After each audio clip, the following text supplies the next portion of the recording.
Dark Northwest is a horror-themed podcast that dramatizes mature topics that may not be suitable for everyone. Listener discretion is advised.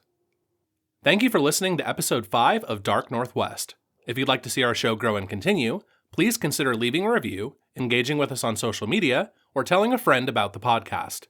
Patreon is another way that you can help support this independent production. If you'd like to become a sponsor for the podcast, please reach out by visiting darknw.com. You can click the links in the show description to learn more. Now, without further ado, let's start the show. You are listening to Dark Northwest, created by Kirsten Fay and Ron Leota, starring Arden, Kirsten Fay, Robbie Clifford, and Ron Leota, narrated by Alex Gardapi, featuring Cassandra Schwartz, John Badur, and Rebecca Leota. Music by Aaron Edens. Andy tumbled towards the ravine, arms flailing as he went over the edge. A tree root jutted from the dirt a few feet below that he managed to grab hold of with all his strength. It held firm, and he clung to it desperately, struggling to keep his grip. His feet had nothing firm to stand on. He could only kick snow above this 100-foot drop. A 10-foot-long segment of rusted train rail jutted out from the cliff below where Andy dangled, further guaranteeing serious injury if he fell. Andy! Guys, help! Oh, thank God. Here, grab my arm. Hazel, help steady me. I got you! Hazel braced herself against a nearby tree, gripping it tightly with one hand while using her dominant hand to hold on to Jake as he lay on the snow, reaching for Andy. I can't reach him! Damn it! Come on, Jake! You got this! I don't think I can hold on much longer. I know, buddy. I just need you to reach out and grab my hand. You can do this. I can't, Jake. Yes, you can. You're stronger than you give yourself credit for. You've always been. Now reach out for me. I'm not letting you die here. That's it. Just a little more. Andy and Jake locked wrists, securing a firm grip. Adrenaline surged through their bodies as the three of them worked together, straining against gravity's pull. Come on! After one final heave, they hauled Andy's large frame up and over the edge of the cliff. They were safe. For now. Once Andy was securely on solid ground, Jake and Hazel pulled him into a tight embrace, their fear lifting. All three trembled as the panic of nearly losing a dear friend slowly gave way to relief.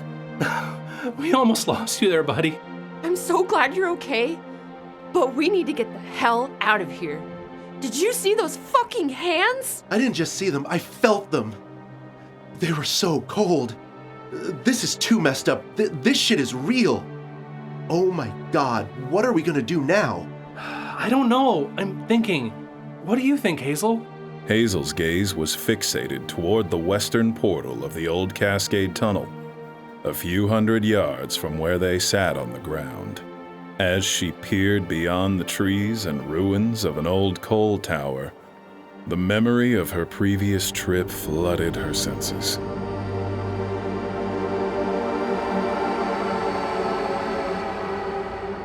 Welcome to Wellington.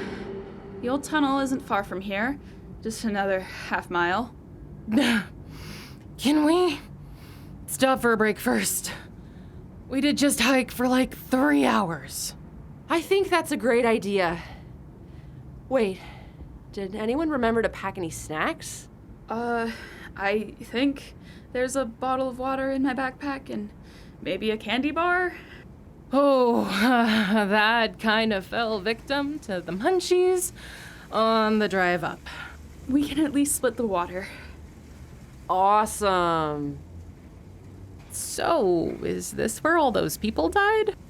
Yep. In late February of 1910, there was a blizzard that covered the tracks, making travel impossible. 2 trains, a passenger train and mail train, got stuck on the tracks in Wellington, just outside of the old Cascade Tunnel. Workers tried to clear the tracks, but there was a dispute and progress was super slow. On the 6th day of waiting, the heavy snow turned to rain.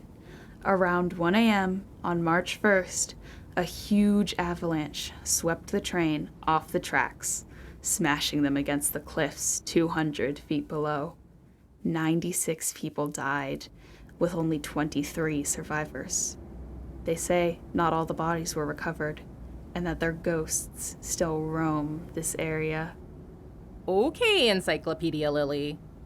Why were the stuck trains exposed like that? Why didn't they just weather the storm from inside the tunnel? The trains ran on coal, heating systems included, and the tunnel had poor ventilation. If they were to run the heat in the tunnels, everyone would have suffocated or died of carbon monoxide poisoning. So they waited just outside for the snow to clear. Instead, it sounds like the snow cleared them. That's not funny. It was a little funny. What, is it like 100 years too soon? Holy shit, what was that? The first sign. Or a branch falling in the woods? Let's turn on the EMF.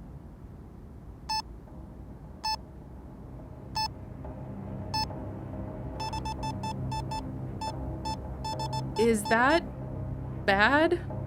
No, that's good. We're getting readings. Hand me the recorder. I call out to the spirits of Wellington. We mean you no harm and wish to know if you linger in this place. Please answer us.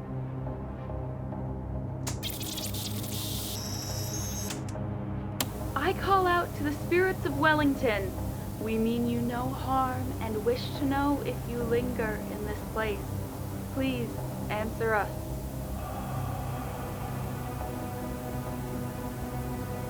Did you hear that? No fucking way. Okay, break's over. Let's head to the tunnel.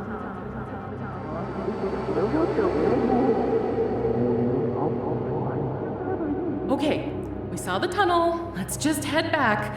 Lily, I don't like this. Come on, Tara. This is the whole point of the trip. I promise I won't let anything happen to you. I don't know.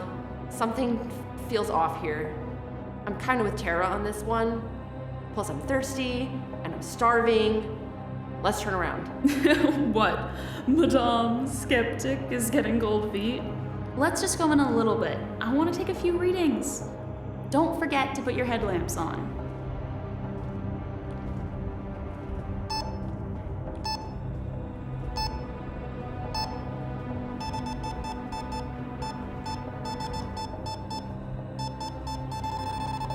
Whoa! I have never seen it act like this before. We might finally see something today. Shit! Come on, let's go deeper. Lily? Seriously? Wait up. Spirits, we know you are here. Please give us a sign saying hello.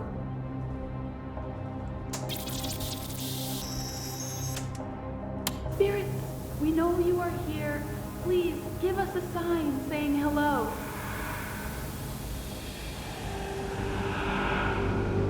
Whoa! I'm turning it back on. Hazel, what's wrong? Nothing. I was just remembering what happened last time we were up here. I don't want to go in the tunnel right now. I can't. I'm just not ready. I thought I was, but after what just happened, I can't, Jake. I know. I understand. And I think you're right. We should head back for now. I think we've had enough for today, but this proves it beyond a shadow of a doubt. I can't believe I'm saying this, but ghosts definitely killed Lilly. What now? How can we even hope to fix this? We go home and we make a plan. I'm not sure we can ever fix what's already happened, but we can make sure that this never happens to anyone else ever again. You sure we're up for that? We have to be. I don't care if no one ever believes us. We have to. For Lilly. The group made their way back down the trail towards the parking lot. When they reached the car, they came to a stop, the weight of the intense emotional trauma settling over them. Minutes passed in silence, each of them lost in their thoughts. Finally, Andy was the first to speak. When I fell, I thought it was all over. Like, my life literally flashed before my eyes.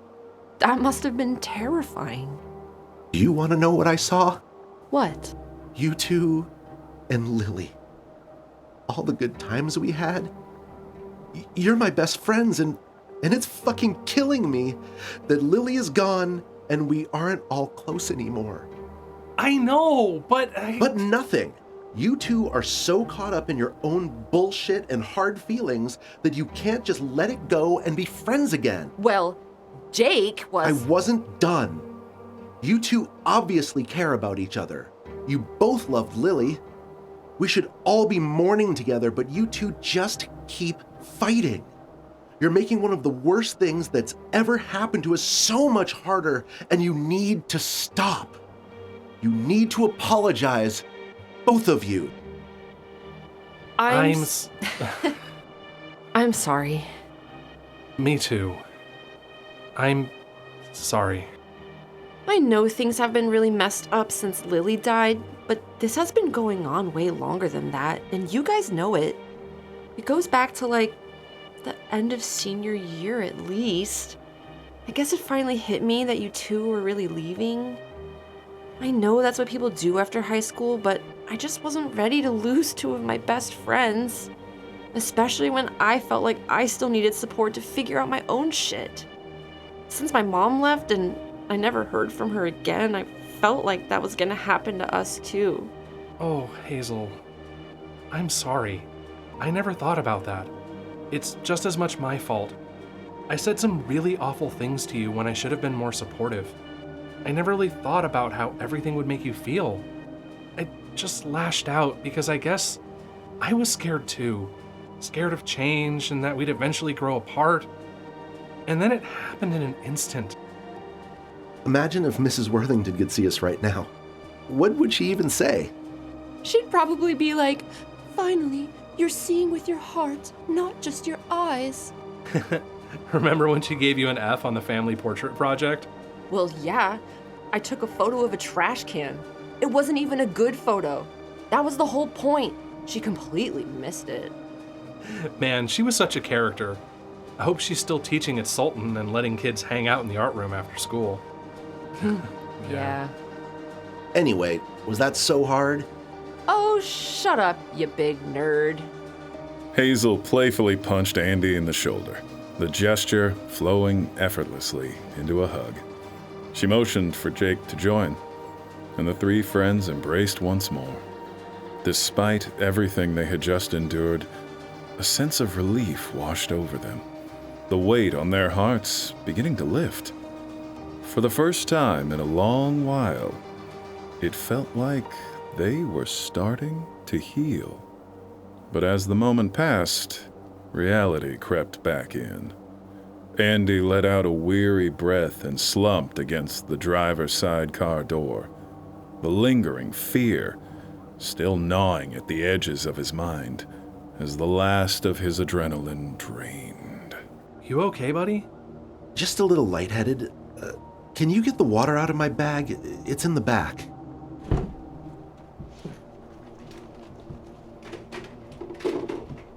I got it. Here you go. Drink it slow.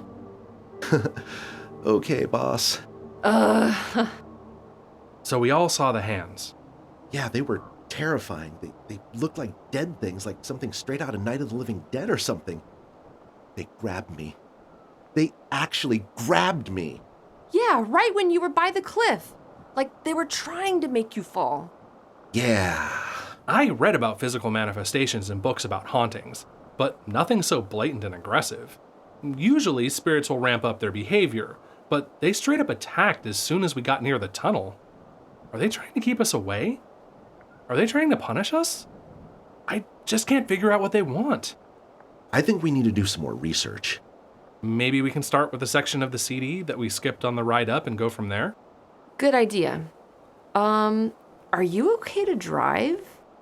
Yeah. Are you sure? You still look pretty pale. Well, not really. It's cool. I can drive. Hey, I can drive too. I want to sit in the front for once. Can you even drive a stick? Oh, not exactly. Well, I can't fit in the back. Ugh, fine. Back seat it is.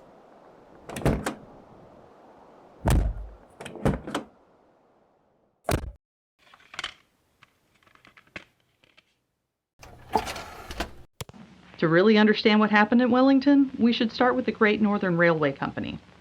Can you tell us a little bit about the founder of the Great Northern Railway? Absolutely. Born in 1838, James J. Hill, known as the Empire Builder of the Northwest, was a founding father of the Great American Railroads. At age 32, he, along with some partners, started his first transportation company, which later expanded into coal and quickly grew into local monopolies. By 1879, his businesses had expanded 5 times over. His access to several banks allowed him to purchase bankrupt businesses and turn them around for profit. Hill was particularly interested in a railway acquisition and took over as general manager for his new rail lines. Wait, Hill? Wasn't that ranger guy named Hill? He's gotta be related to the railway president, right? You know, coincidences and all. Yeah, he totally has to be. Oh my God. I never noticed that before. So he wasn't just the owner, he wanted to run things too? Yes. Hill soon felt his life's calling was to build a transcontinental railroad, and as a laissez-faire capitalist, he was eager to cut corners to get the job done quickly and more cheaply. In 1893, after deferring the construction of an expensive tunnel under Stevens Pass, his Great Northern Railway was completed. St. Paul, Minnesota was now connected to Seattle, the Queen City of the Northwest. With a little help from his friends J.P. Morgan and John D. Rockefeller, Hill would acquire another railway, ballooning his empire to 20,000 miles of rail before 1904, when President Teddy Roosevelt's Department of Justice won their lawsuit ordering Hill's newly formed Northern Securities Rail Company to dissolve. Okay, he definitely seemed like a successful guy. But can we talk about Wellington next? I'm very interested in hearing about the details of the disaster. We're getting there. For 7 years, the Great Northern Railway operated with no issues.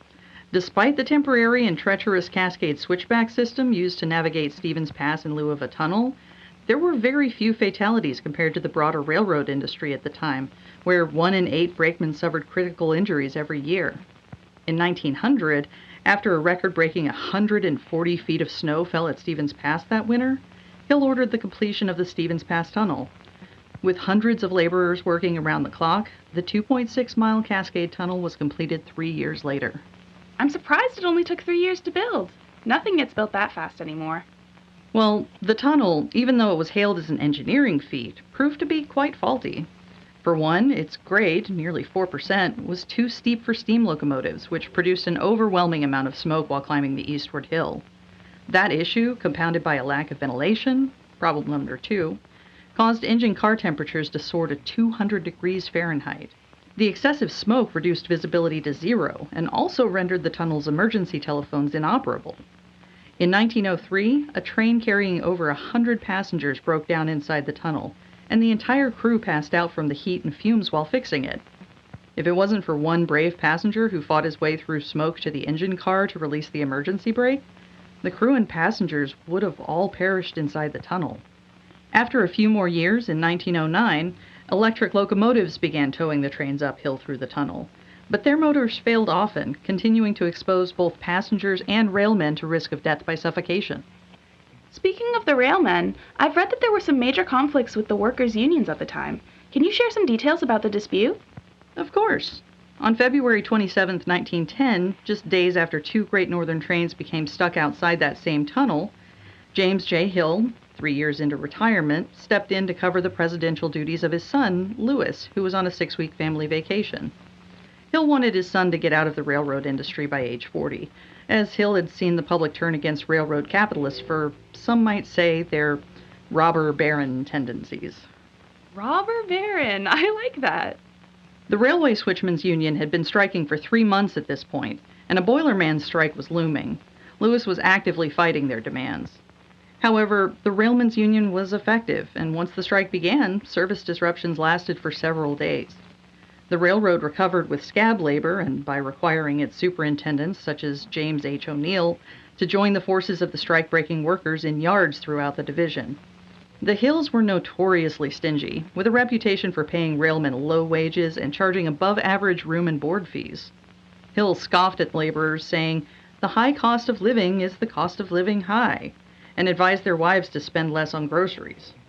While the company and the laborers battled it out, Hill was unaware that the real cost of the switchman strike would soon be realized, because the Great Northern Railway Company was vastly unprepared for the severe winter storm that had just hit Stevens Pass. That's all of it. Okay, so there's a good chance the Ranger is related to the railway president, who may have been partially responsible for the deaths that happened here nearly 100 years ago. But why does he keep hanging around this site? Do you think he feels responsible somehow? Like generational guilt or something? I guess, but what could he possibly do about it? Guys, I have a really bad feeling about this. Ditto. I think we can all agree that we want to limit the amount of time we have to spend up here. I have an idea. Let's go use my computer at home and research the area more. Lilly did a lot of work for us already, but clearly there's some missing pieces. If we dig deeper, maybe we can find out what the ghosts want. Exactly. Oh, great. Now we're studying ghost psychology. I'm sure this will go well.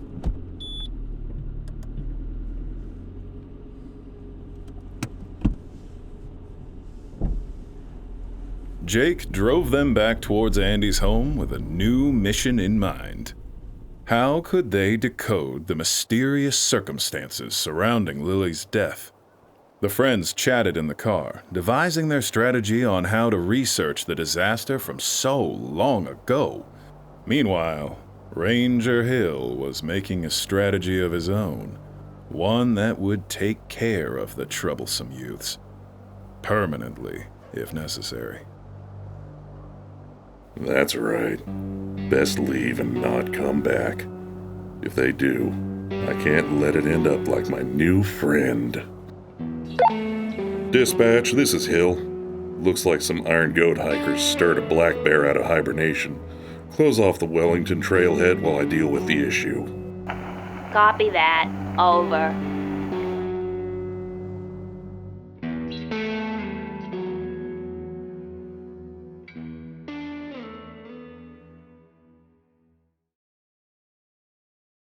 Greetings, Darklings! Ron here, co-creator of Dark Northwest. Thank you so much for listening to episode 5 of Dark Northwest. We want to give a big ol' thank you to our Acolytes of the Dark on Patreon who helped make this episode possible. Greg, JP, and Sean Zan. An extra special shout out goes to our Heroes of the Dark, Rainbow, who wants to welcome any friends of DeSoto that came to listen from our Jumbotron on the Greatest Trek podcast, my old adventuring buddy, Mr. Bond, Dr. Steve, who is somehow not the tallest fan of Dark Northwest, and Zachary Smith, who paid me to say he's my personal favorite. If you'd like to support this independent production and get access to bonus content, visit patreon.com/darknwpodcast. For more information, including sound effect attributions, check out darknw.com. Join us next week for episode 6 of Dark Northwest.